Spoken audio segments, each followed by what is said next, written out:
reports the Horizon 5, the Ferrari J50 is officially available. This thing has nearly 700 horsepower, 3,300 pounds, a twin-turbo V8 engine. We're going to redeem this car, add it into our garage completely for free. Anyways, we'll come back to the festival in a second and do some FH5 customization, but before we do that, let's try driving this thing bone stock. We're actually in the middle of S1 class, so it might be pretty good. As per usual though, this wouldn't be an AR12 video without any fun facts about the Ferrari J50. I'm not gonna lie, before this thing was added to Forza Horizon 5, I had actually never heard of the Ferrari J50 before, and that's because it's one of the rarest Ferraris ever made. Underneath all of this flashy outside fancy bodywork, this is actually a Ferrari 488 with a couple of upgrades. The name Ferrari J50 is because this is built for the Japanese market only, hence the J, and it's meant to celebrate 50 years of Ferrari being available in Japan. Ferrari wanted to make this thing very, very rare. They only made 10 of these things, only sold them in Japan, and long story short, because of that, they are very, very expensive. What's a normal Ferrari 488 cost? Like 300k, 400k, maybe 500k if you get a really rare spec. This is a little bit more than that. If you want to buy a Ferrari J50, it'll set you back the low, low price of 3.6 million. Yeah, you can buy a Ferrari 488 for you and all of your friends, or one of these. At the end of the day, in terms of Forza Horizon 5, it's an awesome driving vehicle. Like I said, it's basically a 488 at the end of the day. So it's going to be really, really good to drive. I wonder, though, what FH5 customization we're actually going to have. Somebody's like, wait, so it's technically a JDM car? I guess if you think about it, yeah. Yes. I mean, I wasn't really expecting to drift this thing, but I guess we're definitely going to need to do that. We're already sitting in the middle of S1 class. Why don't we upgrade it to the top of S1 class? I feel...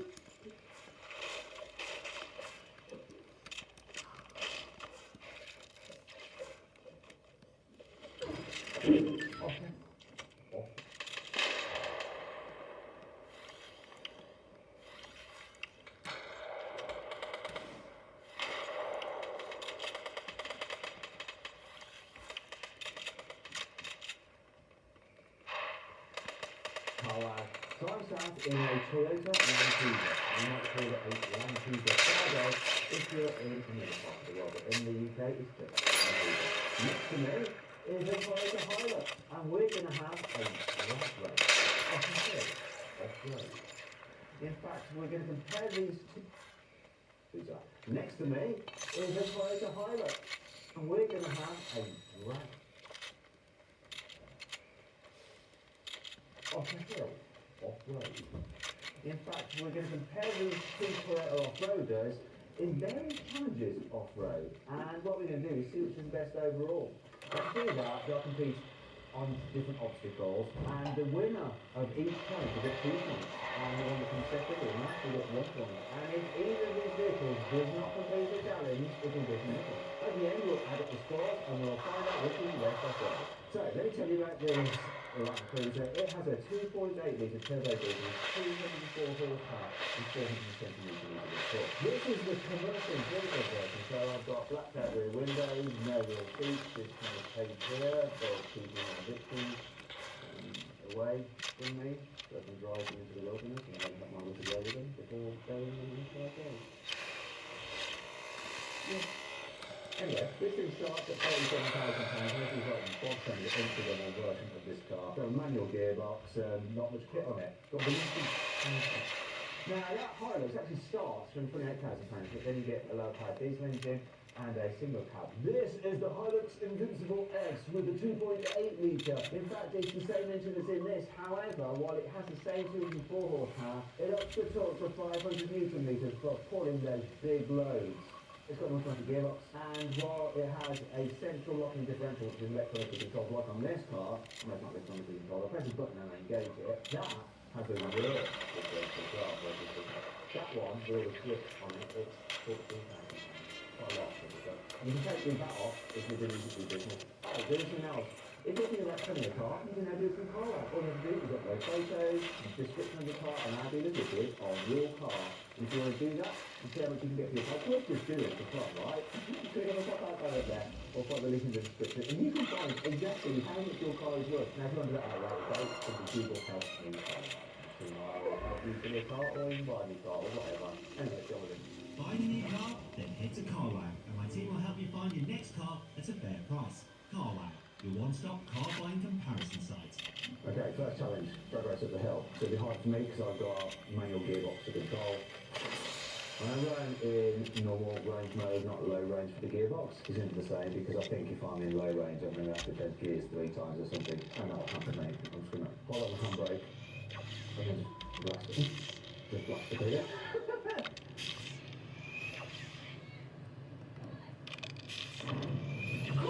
This is unexpected. Smash that. Absolutely smash that. Yes! That did not go the way I was expecting.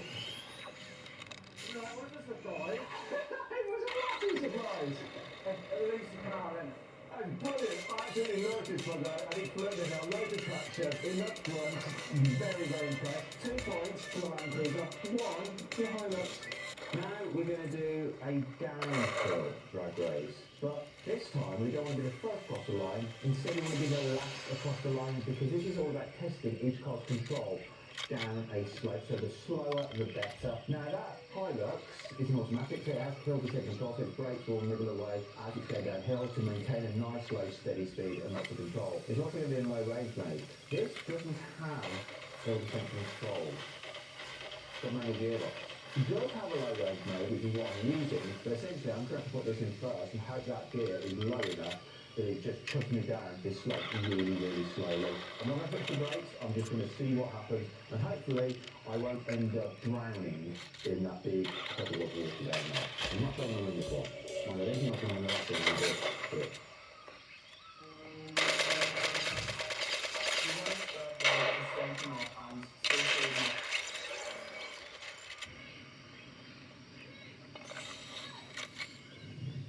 But yeah, look, I've got my feet totally off. Can you see?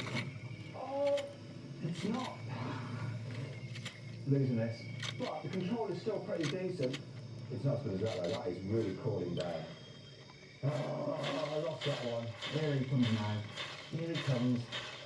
There. He won in style. Oh, Graham! Graham's going to fall down the hill. He's rude. Don't fall, Graham.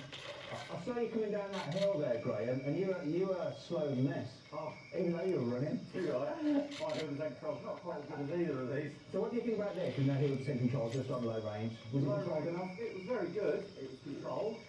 It was very smooth. It wasn't jittery, but that was just absolutely crept down the neck. Control electronic versus mechanical. Yeah. So there we go, so that's 2 points for the Hilux and 1 point for the Land Cruiser. That means that it's 3 points for each vehicle overall so far. Everything's level.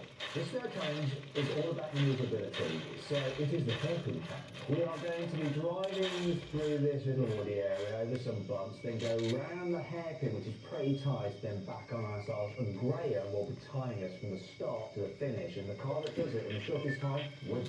There we go, Land Cruiser is going to go first. Then he's coming it on his phone. Whoa, it took off there. Now it's a short wheelbase Land Cruiser, so it should be quite agile. Blimey, he's flying through there. Turning circle on that is 10.4 metres, which is pretty blooming incredible. Yeah, he made it on a hairpin, no problem at all. He's got to watch this bit here so that he doesn't bottom out. No, don't bottom out, don't bottom out. Oh, that's nicely done, nice and manoeuvred. And across the finish line now. Find out what the time is. The time I've got to beat. Okay, Land Cruiser, 21.63. Oh, 21.63. Good time, but beatable if I can get around that hairpin in one go. Right, let's do it. Oh no. So this is longer, obviously. It's got a turning circle of 12.8 metres, so over 2 metres more than that. And in sport mode, power mode, The diffs are open, because I need it to be removable. Whoa, that cameraman needs to get the hell out of the way, otherwise I might kill him. Get out of the way, cameraman. Fucking hell. Go on, go around. In one go. Go, down hit the tree, down hit the... Keen. Got it. No, I'm not going to win this.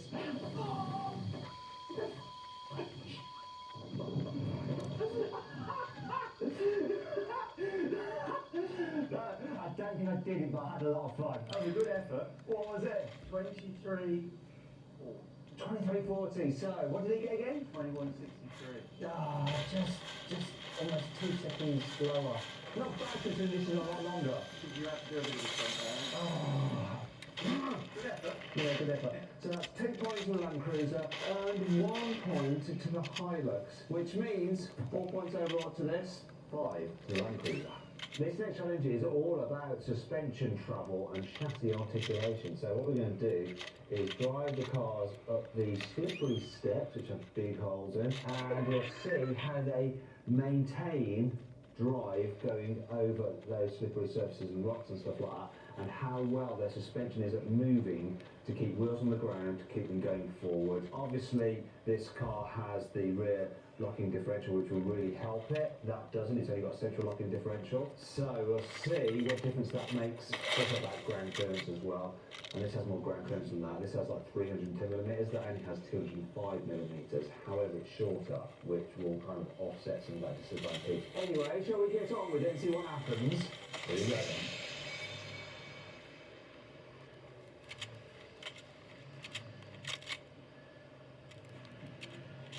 Whoa, look at that twist.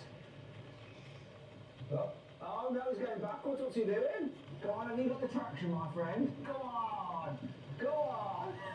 That's the problem with having no rear differential lock. Just to lose the control of the job. Did you get it on? I don't know.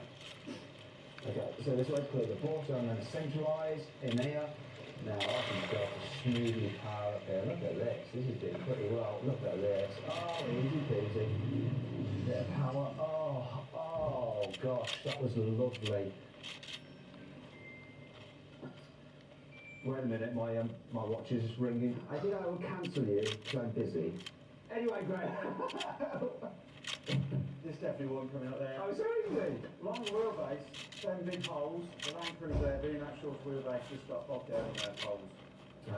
But the traction control kicked in and got him up there eventually. But this made it look so easy. It really did. Honestly, it was just an absolute breeze. Better ground clearance, traction all the way. That rear differential just doing its job. 2 points easily for the Hilux, just 1 for the Land Cruiser. And you know what that means, don't you? It means the scores are dead even, 6 points apiece. Oh, now if you're wanting to watch my full in-depth video review of this new Hilux, click on the pop-up button up there. I'll put the link in the description below to go check that out. Now it comes to the 5th challenge, and this is in 2 parts. So we're going to drive down that side slope, and it's going to test the car's turnover angle. So the turnover angle is how much on the slope you can drive sideways like that before it topples over.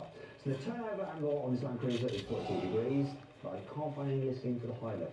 We'll find out if it's less than 42 degrees if it topples over, whereas this doesn't.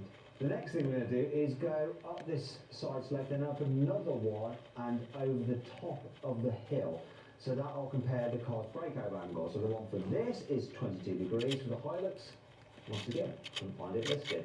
If it grounds out, we'll see that it's less than this car. Now, as well as testing those 2 features, these 2 obstacles will test the car's grip on sliding down over the side slope, and also their traction as they power over those ridges there, because they'll probably have a wheel in the air at some point. Anyway, let's do it. We are going in low range mode with our diffs locked. Obviously, it's got the rear diff lock as well, but something like this bit. Let's have a look, see.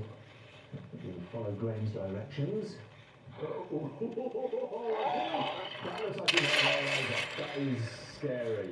Good job he's not carrying anything in that flatbed, otherwise it would have toppled out by that. Wicked. Whoa. That was scary. Right, look at me, not him. Any direction. What are you doing? Okay, this seems really steep, but also really cool. Here we go. Come on. Oh, let's off with it, Doug. I'll just get to it one moment. Right, let's continue. It's easy for me, I can just follow the track that he takes. So his rear differential could really help him out here. Once wheels start going into the air. Ooh, oh, I can see he's already going to bottom out on his diff case. And he's supposedly got more ground clearance than this, so I could really bull. I almost stalled it. I forgot that he was manual. And I need to deploy the clutch. Oh, I knew I was going to bottom out. I'm totally bottomed out. It's horrible. Okay, come on. You can do this. Come on. Oh, bottoming out a little bit again. Stability doing its thing. Keeping him moving pretty well there. Okay, completed, but a little bit of grindage. Let's see what's going overall. Great. Great. I like it's like yodeling for you. Those two songs together. Which is best in the first one? Okay, best in the first one. Yeah. Wheels on the ground more. I thought I was going to tip over one point. No, you were bouncing around. Yeah, I know. I could just put bounce on it. But it's on springs. Yeah. As well, coil springs, so it had that limited travel on it as well. Right, so the leaf springs are better for that? Leaf springs are probably a bit better on that because it's designed to have a lot of weight in the back. Okay. Isn't it? It was pretty much. I was grounding out though. I was grounding out. I was watching the other side, so if you grounded out, that one didn't ground out. It was rubbing its mud flat, so that was all. Why did I say that? I should have said that. Right, okay. So overall then, across those two obstacles, the Hilux gets you there. Okay. So that's 2 points to the Hilux, 1 point to the Land Cruiser, which means that it's 8 points overall for the Hilux and 7 for the Land Cruiser. So it's close. Can we pull it back in the last challenge?